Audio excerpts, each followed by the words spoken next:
So, James, we're going to sit down and do this podcast on the current escalation that was going on in Iran. Yep. However, as we record this on the 22nd of June at 1:20 p.m. Australian time, there has been some breaking news. Yes. And what I find really interesting is that we are learning about international events as they break directly from the mouth of the US president via his social media posts. Yes, not even on Twitter, but on Truth Social. Yeah. Yes, we are talking, of course, about the unprecedented US strike on Iranian nuclear facilities. This news is about probably 3 hours old-ish as of the time of recording. And it's important to note that this situation is literally developing by the hour. Yep. So by the time we publish this, which will be tomorrow, there will more likely be more information, which will require further analysis. But now we can only go on the limited information that we have. Yep. So this strike, or the success, quote unquote, of this strike was announced by Donald Trump on Truth Social. As we said earlier, I'm not going to do the Trump voice because lots of people do it and most people aren't that good at doing it. Yeah. And I do not think I'm that good at doing it. However, he said in a classic Donald Trump style tweet, or truth, as they're called, he goes, "We have completed our very successful attack on the 3 nuclear sites in Iran, including Fordow, Natanz and Isfahan. All planes are now outside of Iran airspace. A full payload of bombs, all in caps, was dropped on the primary site, Fordow. All planes are safely on their way home. Congratulations to our great American warriors. There is not another military in the world that could have done this. All caps, now is the time for peace. Thank you for your attention to this matter." So pretty much what he's saying is the US has flown into Iranian airspace and launched a series of bombing strikes on Iranian nuclear facilities, which is something they've been threatening to do for the last week or so. But before we get there, I guess this is just, we need to start by saying this is a huge escalation. Yes. As it signifies the US's official entry into this most recent bout of conflict. Yep. It was also done without congressional approval. Yes. So for everyone that talks about, obviously, the United States being a democracy, well, no, not really, because the people that pull the strings can essentially decide who to bomb and who to go to war with whenever they would like, with whoever they would like. As you highlighted, this strike today has violated the US Constitution and the UN Charter and all pretexts of international law. Yes, correct. But we have been... we'll get into this a bit later on. I think all that was kind of thrown out the window, or has been thrown out the window over the last 2 years. Yes. It's more just kind of like a polite window dressing at this stage, because we've seen many of American military targets, like Yemen, for example. Yep. Again, this was all done without constitutional approval. So, James, let's wind the clock back. Oh, before we do that, though, yes, I just wanted to talk about this specific strike just a little bit longer. Today. Because I do have some facts. So... Obviously announced the US has struck these 3 major Iranian nuclear facilities under the guise of destroying the nuclear capabilities in Iran. So as of yet, I just read this very recently, the Iranian Atomic Energy Agency has released a full statement, which if you allow me to read. Following the brutal attacks of the Zionist enemy over the last few days, at dawn today, the country's nuclear sites in Fordow, Natanz and Isfahan were attacked by the enemies of the Islamic Iran in a brutal act that contradicts international laws, especially the Non-Proliferation Treaty. This act that contradicts international law was unfortunately carried out amid the shadow of indifference and even the support of the International Atomic Energy Agency. The American enemy... through cyberspace, the president of this country has taken the responsibility for the attack on the aforementioned sites, which are under the continuous supervision of the IAEA, based on the Safeguards Agreement and the NPT. It is expected that the international community, while condemning the lawlessness based on the rules of the jungle, will support Iran in preserving its legitimate rights. The Atomic Energy Organization of Iran assures the great Iranian nation that despite the evil conspiracies of its enemies, with the efforts of thousands of its revolutionary and motivated scientists and experts, it will never allow the development of this national nuclear industry, which is the result of the blood of nuclear martyrs, to be stopped. The organization has put the necessary measures, including legal proceedings, on its agenda to defend the rights of the noble Iranian nation. So they have come out and essentially said as well that despite these strikes, the damage is actually quite minimal. Obviously, we have to take that with a huge grain of salt. Yep. But it's interesting to note that essentially it's been speculated quite a bit over the last few weeks, over the last week or so, that in order to strike the Fordow plant is located inside a mountain, approximately 90 metres below the ground.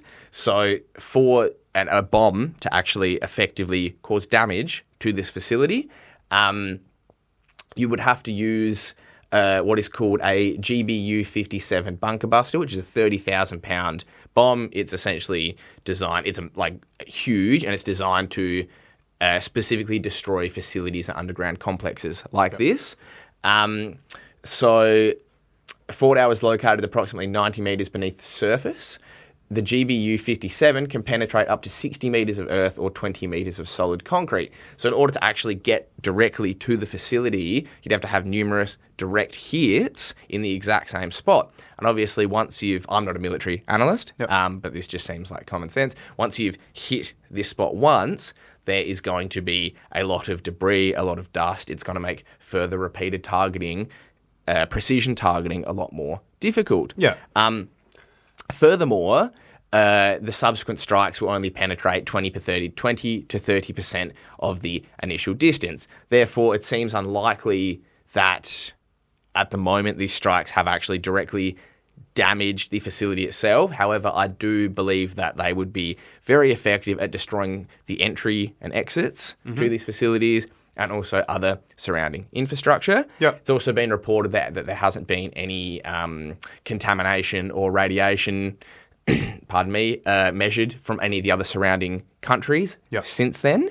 However, take it all with a grain of salt. We don't really know what is going on for the time being.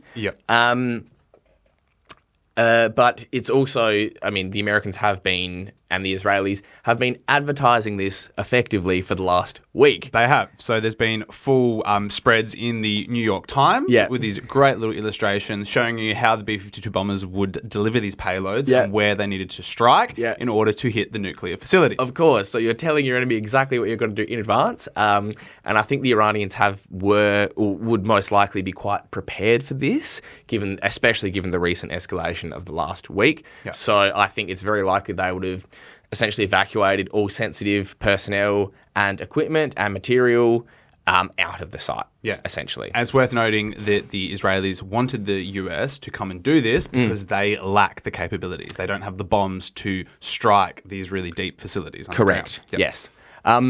So with that being said, how did we get here, Geordie? How did we get here? Let's wind the clock back a week, mate. Yes. Yeah.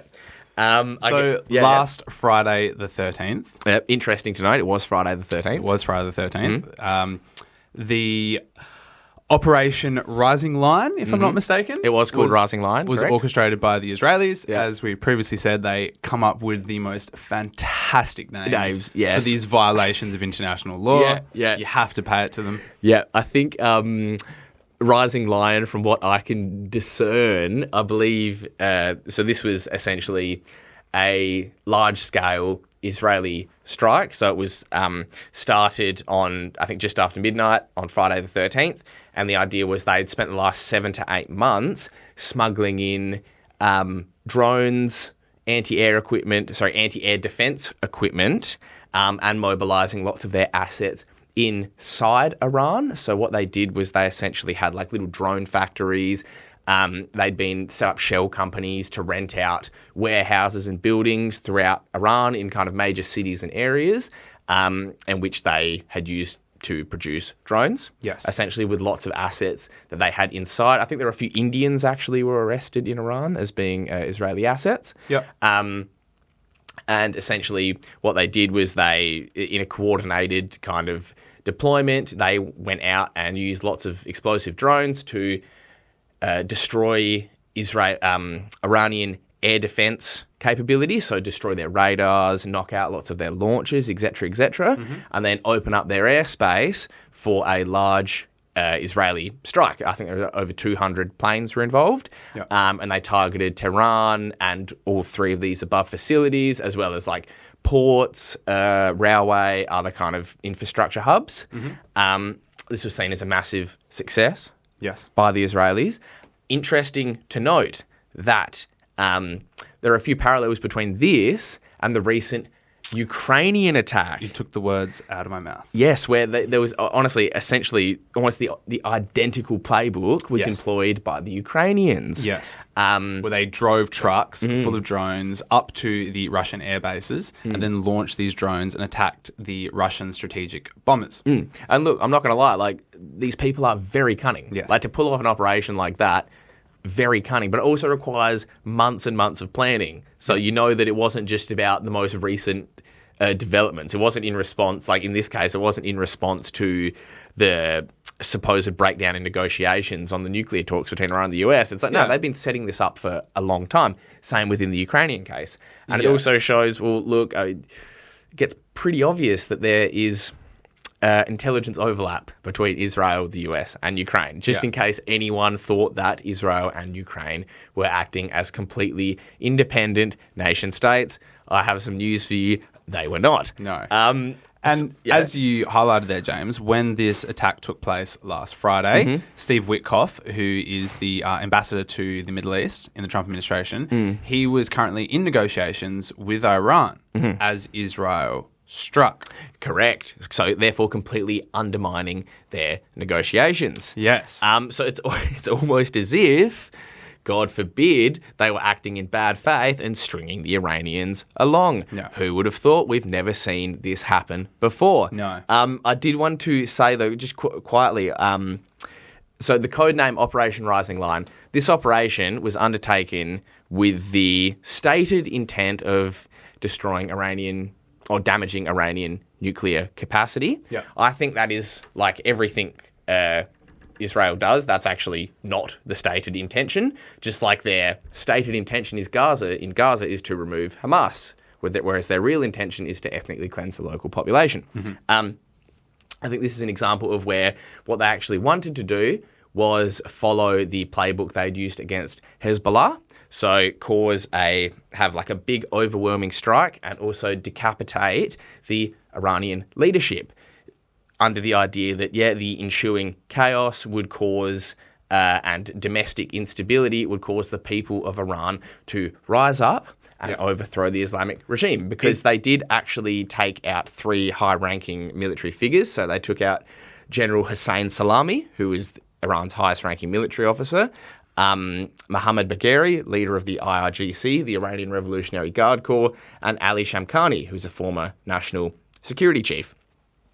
So while they were successful in eliminating 3 of these higher-up members of the Iranian military leadership, and they've since threatened to actually directly take out Ali Khamenei, the Ayatollah, the supreme leader himself, it appears that as opposed to fracturing and creating domestic turmoil in Iran, it has done the exact opposite. It has united the entire Iranian population and body politic behind the current government against the aggression of these external actors. So I've seen videos of, for example, like liberal secular women in Tehran alongside, the more religious fundamentalists saying, nah, F you to the Israelis, we will stand behind the government. So it's interesting how they have essentially achieved the exact opposite of what they set out to do, I guess, as an unintended consequence.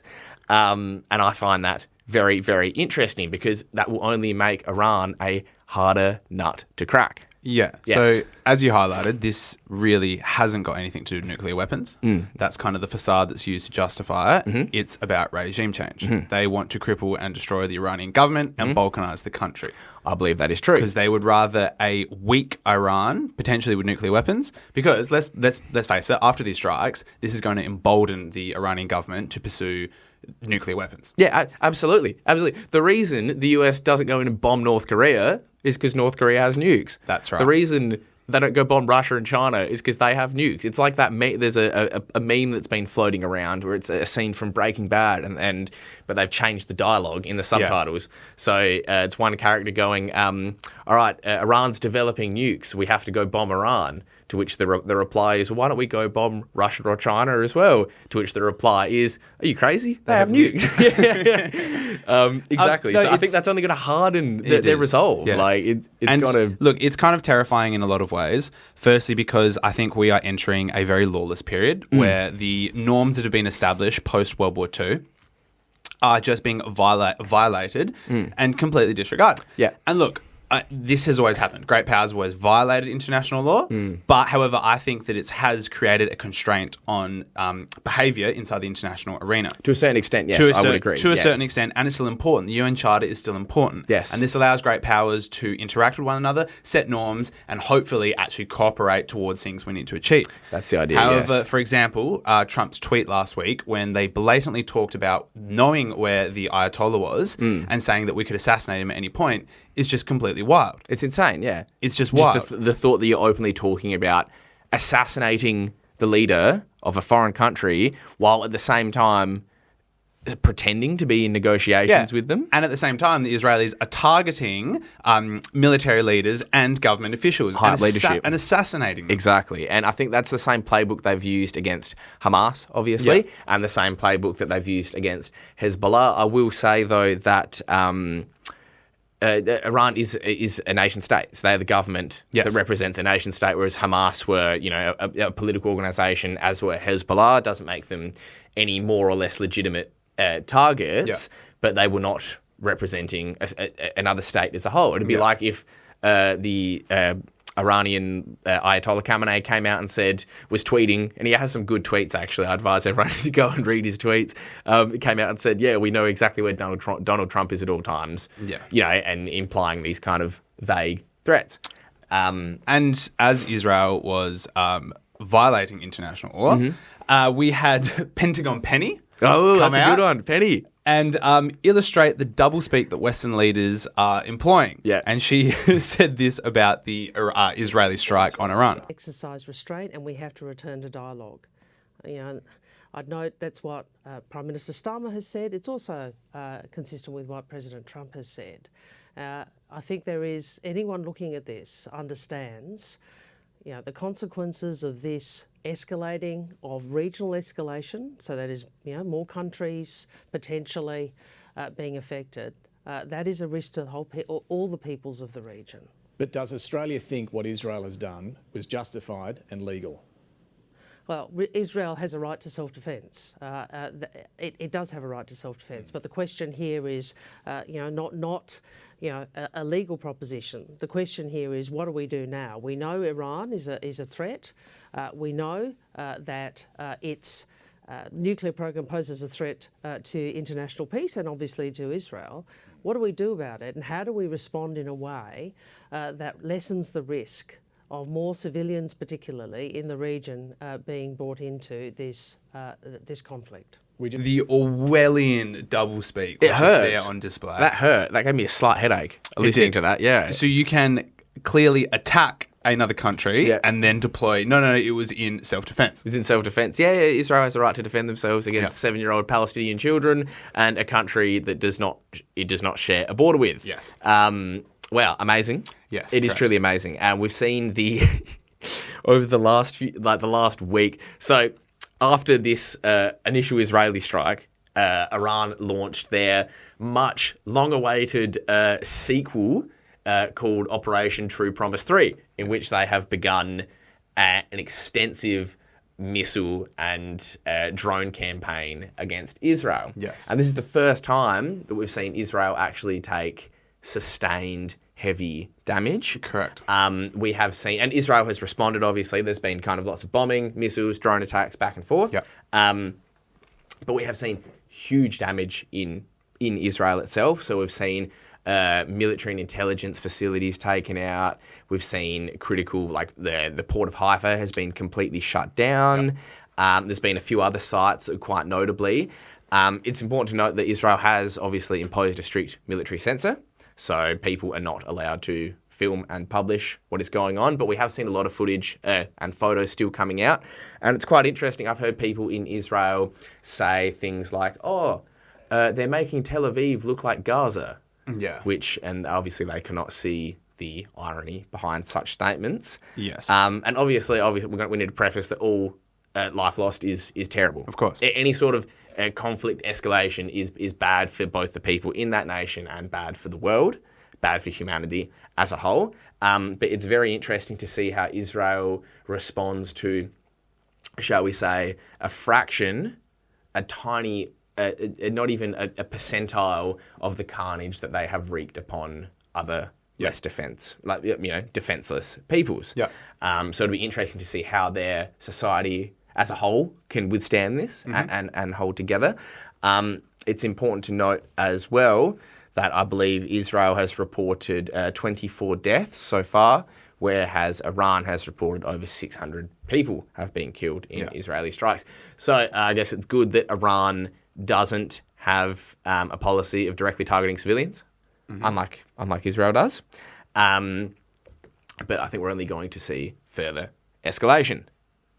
Yes, that's exactly right. And while we are talking about the kind of type of attack, this preemptive strike, I thought it would be worth highlighting that there was a really interesting article by Dr. Farah Jan from The Conversation. She is a nuclear security expert, and she said that this kind of preemptive attack on a country that's been justified by the fact that it is developing nuclear weapons is what she refers to as a threshold war. It is a new and terrifying form of conflict where a nuclear weapon power seeks to use force to prevent an enemy on the verge of nuclearization from making that jump. The international community is witnessing the collapse of traditional deterrence frameworks in real time. Under this new dynamic, neither side can step back without accepting an intolerable outcome. For Israel, that is an Iran more determined than ever in becoming a nuclear weapons nation, capable of deterring Israel's action and ending its regional military dominance. And for Iran, the risk of regime change through devastating Israeli strikes. Yeah. Sorry, go on. No, I was going to say it's completely true what she said. Yeah. And that's a very cogent analysis. And I think as well, it's the last week for me has been. It's been quite surreal. It's almost like I hit my head and I woke up in 2002. Yes. Because we've had all these kind of US pro-war, and I guess even in Australia as well, the kind of pro-war commentators in the news sphere coming out and saying, Iran can't have nukes. They're 1 week away from WND's nuclear weapons. We have to strike now. And I'm sitting there going, hang on. This seems awfully familiar. This is fucking deja vu. I was going to say deja vu. This is deja vu. I mean, we can look at Iraq, but Iraq. I mean, obviously, all they had to do was replace the Q with an N. They had to change one letter, and it's the exact same phraseology. Yes. We can look at Libya. We can look at Syria. We can look at any number of these kind of Cold War interventions, and you just see the exact same playbook. And I think the difference is. People aren't really buying it. It's not sticking the same way, I think, in the public consciousness to a certain extent. I think the obviously the media class is getting even more caught up in their own echo chamber, but I don't see the same public sentiment online, for example, that I think was probably whipped up by for example, before Iraq. Correct. And it's funny as well because you talk about these kind of international institutions and the breakdown of these international institutions. Before the Iraq War, before the US invasion of Iraq in 2003, Colin Powell went to the Security Council and held up, the vial of anthrax or whatever, which, I mean, it turns out the false flag anthrax attack to Congress people was actually developed in a US base in the United States, but that's another story. But that was held as the provocation. So they had to get the cooked intelligence, they had to create their own false intelligence and then present that. Yeah. Pardon me. Whereas now, They don't even have the false intelligence. They're not even pretending. I made a joke to Geordie earlier. I said, look, the US has lost all their manufacturing base. They can't even manufacture consent for the population anymore to get them into conflict. It's absolutely wild. And James, while you obviously highlight that people potentially might not be buying this propaganda that's being spewed, I would like to point out, however, that the media class, the Western media and political class, are buying into it. Well, they are. That's true. They are. Exemplified by Penny Wong there, of where course. she says that Israel has the right to defend itself. And I think this is important to point out, is that these acts of aggression that are then being justified as kind of these preemptive strikes are a form of self-defense, as I read out before, highlights this really kind of weird movement towards these ideas of threshold war, where these violations are justified in acts of self-defense. But there's also such obfuscation of fact. Correct. As well, there is such an obfuscation of fact, which we'll get into. And as you said, more, they use this intelligence, questionable intelligence, and they use it to simply fabricate their own political objectives. And I just want to point out this really interesting. Yeah.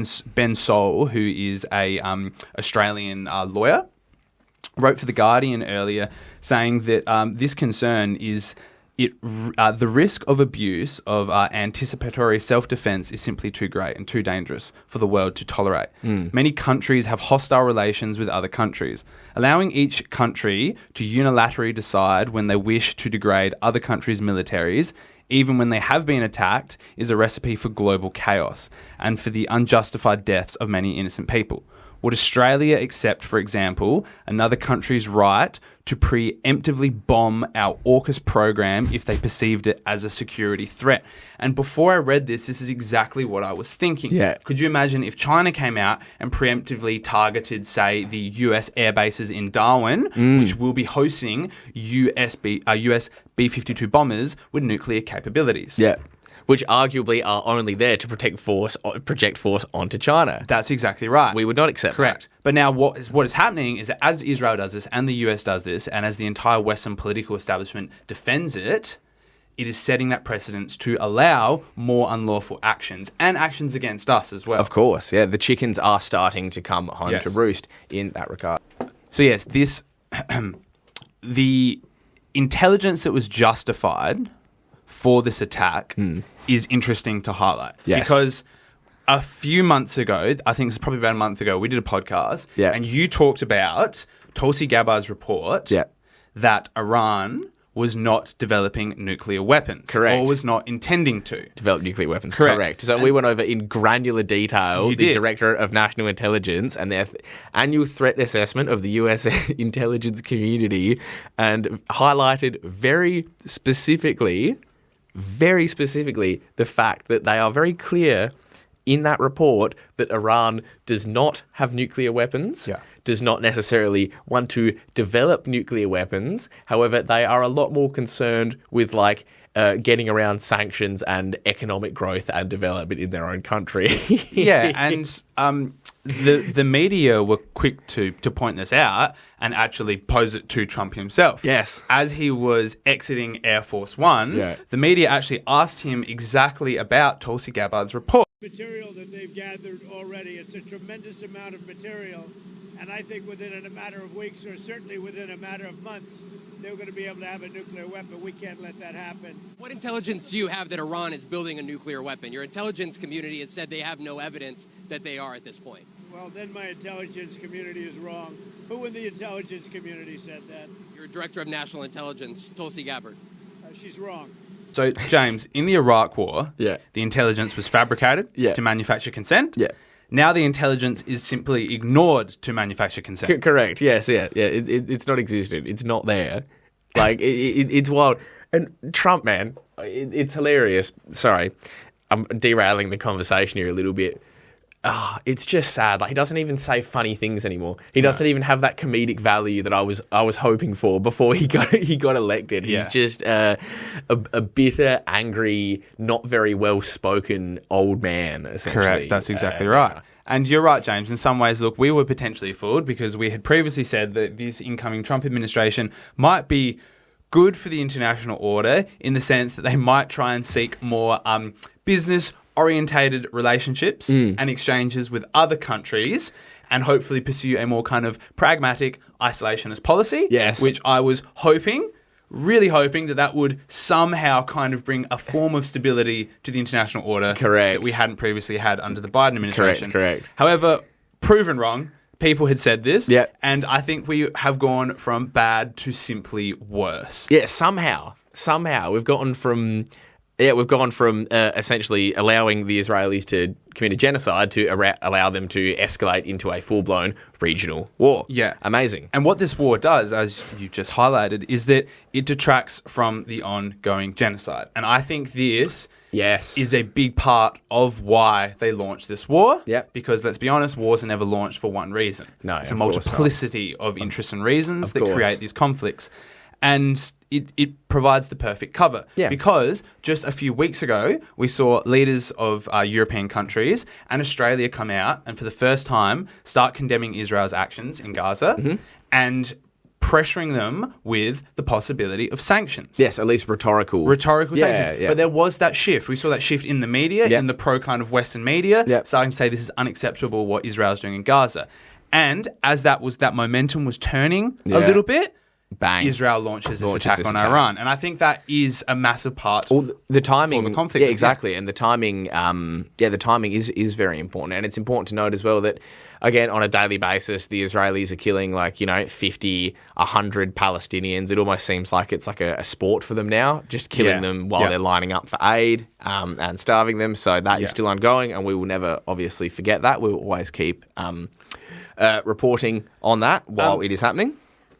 So what I find fascinating, as Trump was completely disregarding the intelligence from the intelligence community saying that Iran didn't pose a serious threat or were going to develop any nuclear weapons, I was curious as to where he was getting this information.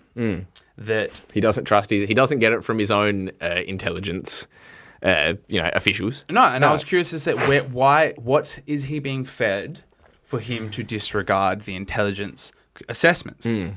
And what has come out now, I wanted to read this a little bit, because I found this to be very insightful and just astonishing, really astonishing. So this was an article just published yesterday by Max Blumenthal and Anya Parampil. At the Grey Zone. From the Grey Zone. Shout out. Yeah, and this, just...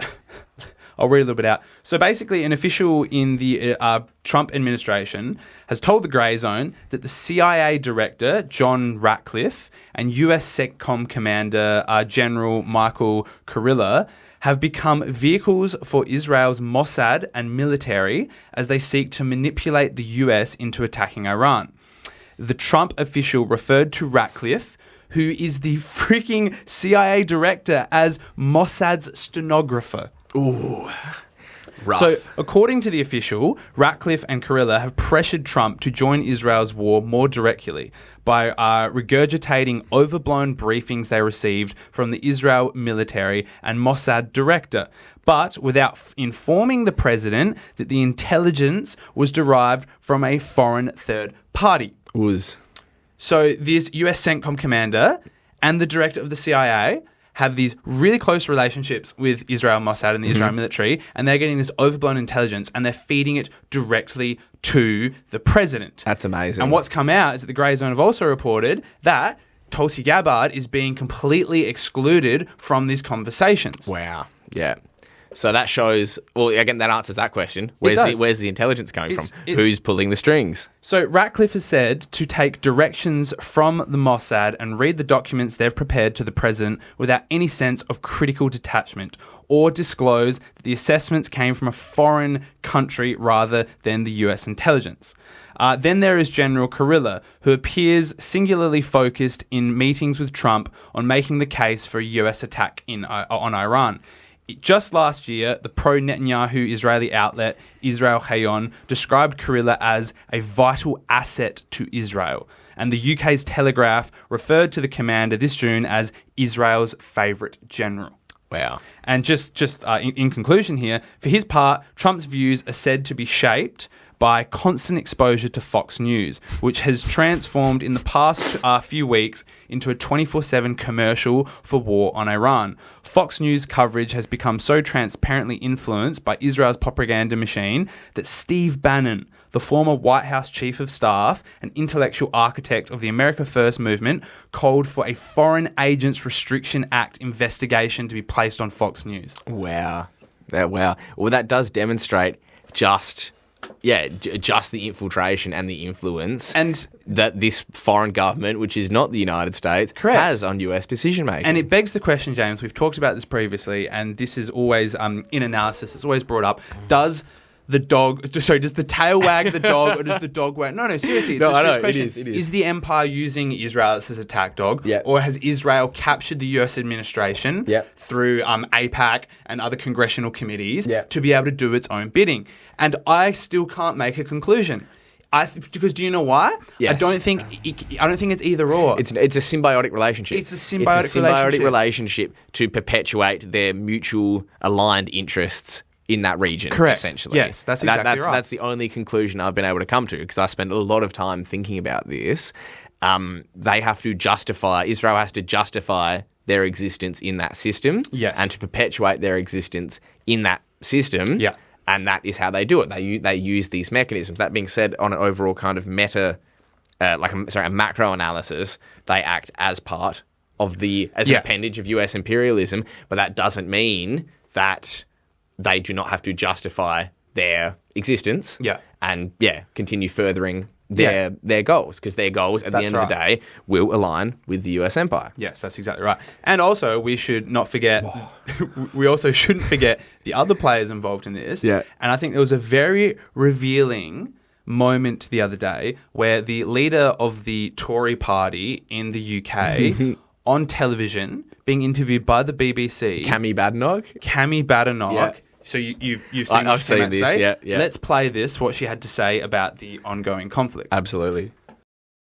Group that is, making the lives of the people in Gaza, the Palestinians in Gaza. That's what Mr. Netanyahu horrible. said. And Are you agreeing with his language? So what I'm saying is that Israel is fighting a war where they want to get 58 hostages who have not been returned. That is what all of this is about. And they have said there won't be a ceasefire until they get their people back. What we need to make sure is that we're on the side that is going to eradicate Hamas. We need that to happen if we're ever going to get a two-state solution and end this war. But does that mean that you, support the current Israeli action, and that actually you think that Mr. Netanyahu's language on this is justified? I'm not here to police the language of the Prime Minister of Israel. I'm not asking you to police it. I'm asking... What he has said, he sees people need to know where you stand. Yeah, but I've been very clear where I stand. Hamas is a terrorist group. They are not our friends. I'm talking about what Trevor, you think about the Israelis' Yes, but it's all related. language. Who funds Hamas? Iran. An enemy of this country. An enemy of this country. Israel is fighting a proxy war on behalf of the UK, just like Ukraine is on behalf of the Western Europe against Russia. We have to get serious. We have to get serious. There was a terrorist plot in London against the Israeli embassy. There you go. The quiet part out loud. It's really good when they say it. They've been doing it more and more recently. But yeah, completely wild, man. But like you're saying, I think this will cause a big fracture domestically. Well, this already has caused a big fracture domestically in Donald Trump's base, in that kind of MAGA right-wing base. How he will be able to recover politically in the US, that'll be very interesting to James, see. when you're talking about fractures in the political base, I think we should try and end this segment on a bit more of a jolly note. Yeah. The exchange between Tucker Carlson and Ted Cruz. And I have to applaud Tucker Carlson for being one of the few voices in the Trump, or the MAGA camp, should we say, that actually questions foreign wars and interventions. I genuinely don't agree with Tucker on a lot of domestic political concerns. Yep.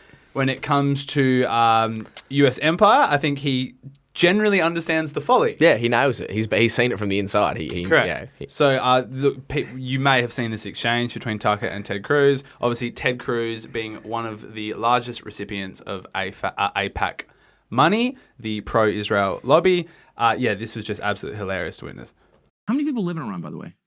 I don't know the population at all. No, I don't know the population. You don't know the population of the country you seek to topple? How many people live in Iran? 92 million. Okay. Yeah. How could you not know that? I don't sit around memorizing population tables. Well, it's kind of relevant because you're calling for the overthrow of the government. Why is it relevant whether it's, because, it's 90 million or 80 million or 100 million? Why because is that if relevant? you don't know anything about the country... I didn't say I don't know anything about Okay, what's the ethnic mix of Iran? They are Persians and What percent? predominantly Shia. Okay, this is no, cute. it's not Okay. even... You don't know anything about Iran. So Okay, actually, I am not the Tucker Carlson expert on Iran. Look, in Ted Cruz's defense, he is probably more knowledgeable on Iran than the majority of the people in Trump's Yeah, camp. but it just exemplifies how ignorant these warmongers are. They are. They know nothing about the countries. No. They know nothing about the internal politics, the internal ethnic makeups, No. the tensions, the different groups within inside countries, and they just know nothing about them. No. And then when they go in and try and orchestrate these regime changes, they're almost just blown away when the outcomes are completely disastrous. Exactly. I think people like Ted Cruz exist essentially just to give it the seal of approval. Yeah. I think the plans are written up by the defense contractors, by the lobbyists, by those really kind of awful deep state amoeba creatures that exist in the United States, in Israel, in the UK, in Australia. Yeah. And then you have people like Ted Cruz and Donald Trump, I guess, just being the ones to essentially give it the stamp, give it the tick of approval.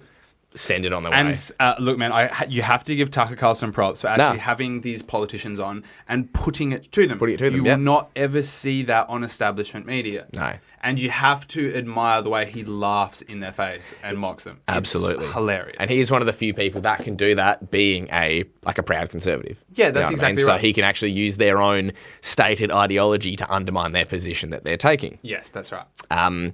So look, this situation is terrible. It is. Before we wrap up, I just wanted to talk a little bit about the bigger picture of what's going on. Please. Because as Cami Badenoch pointed out there, that Israel is fighting a proxy war against Iran. However, what is not talked about is the kind of larger geostrategic play that is taking place at the moment. Correct.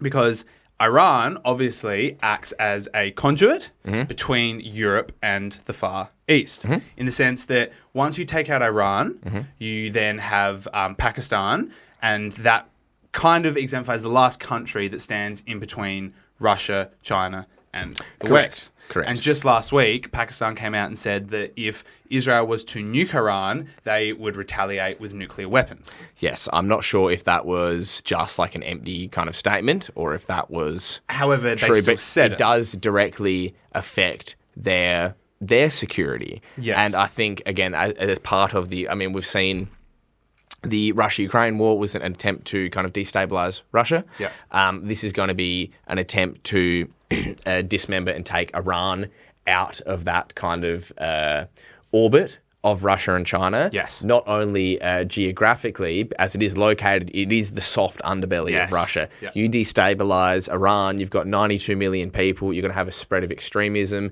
The Caucasus, all of Central Asia are going to go up in flames. You're going to have all these people suddenly coming into Russia and China, committing terrorist attacks, and into Western Europe. And into Western Europe, but they don't care about that. That doesn't matter for them, because then they can the same right-wingers that push for these wars will then, again, just push for further crackdowns, further racism, to, again, perpetuate their own domestic agendas. That's right. Additionally, Iran is a huge supplier of hydrocarbons to China. Well, James, let's get into that, because I've got some statistics here I wanted to talk about. Absolutely, yes. So this, in my personal opinion, is not just about fighting Iran. For the US, this is about a larger a strategy to contain... Should we say a project of encirclement? A project of encirclement to contain China. Yeah.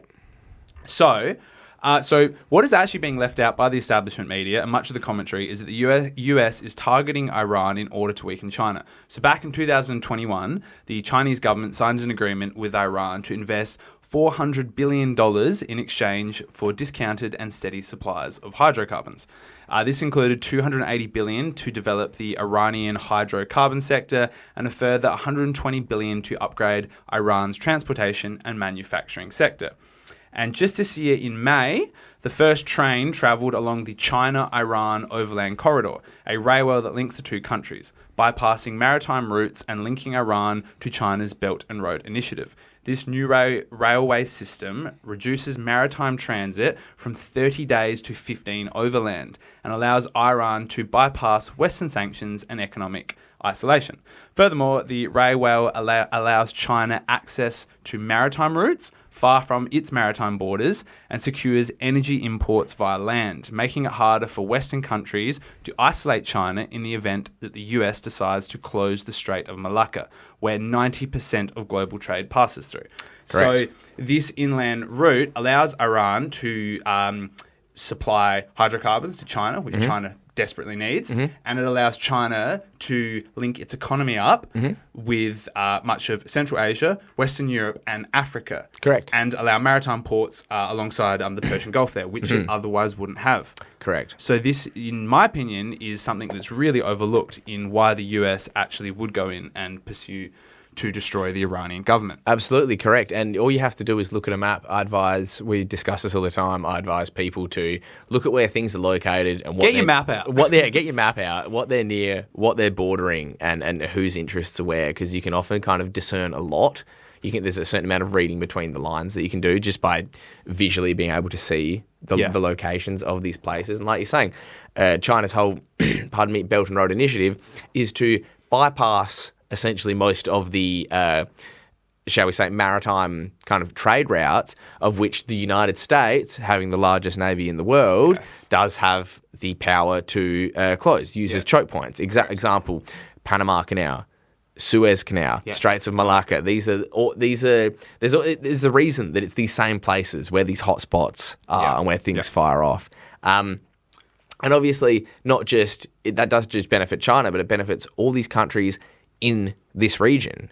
And these countries, again, are pursuing economic development. They might not be ideologically aligned with China or the United States, but they have seen that it's in their future and it's in their best interests to grow their economies, specifically the Central Asian states as well, by having further integration.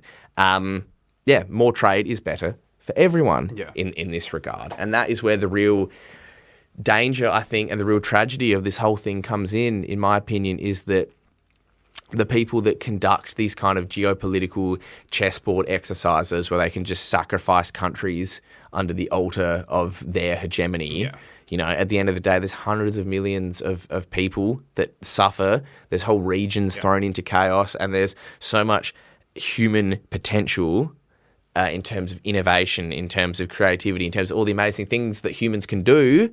So much human potential is just completely crushed and wasted by these. And as Ted Cruz illustrates, they are completely ignorant of it. They don't know whether there's 1 million or 100 million people living in these areas that they sacrifice. But Ted Cruz, I'm gonna reaffirm my point that Ted Cruz is in the top 10 percentile of people that know things about Iran in Trump's cabinet.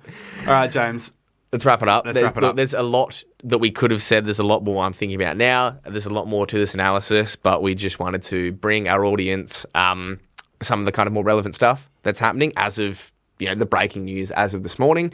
Again, the situation's developing. There's probably going to be more to say tomorrow. There's going to be more to say Tuesday. Yeah. We will keep everyone updated. Thanks for tuning in. Please like and subscribe, and we'll see you next week. Yeah, don't just like and subscribe. Smash that like button. See you later.